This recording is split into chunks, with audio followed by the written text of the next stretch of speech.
that would be a referendum on how far America has come in its quest for equality and justice for all. Well, a bit earlier, I spoke to our Washington correspondent, Chauvin, and I asked her what the prosecution and the defense are likely to argue during the trial. Here's what she told me.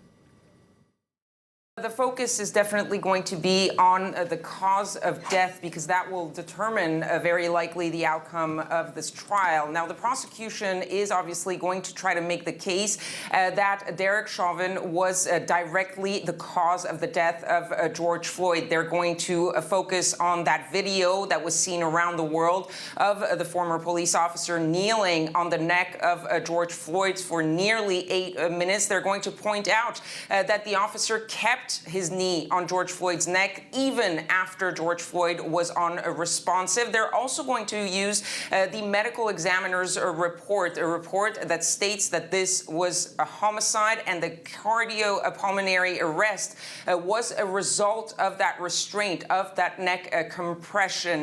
Now, all they need to prove is that Derek Chauvin, was a substantial factor in the death of George Floyd, not that he was the sole cause of death. And that is important because the defense, of course, is going to try to prove that the former officer was not responsible for the death of George Floyd. They just need to sow a little bit of doubt in the mind of some of the jurors in order to make their case. And they're going to also use the medical examiner's report, a report that does rule it a homicide, but also mentions the presence of drugs in George Floyd's system, and also mentions several underlying health conditions that could have contributed to the death of George Floyd.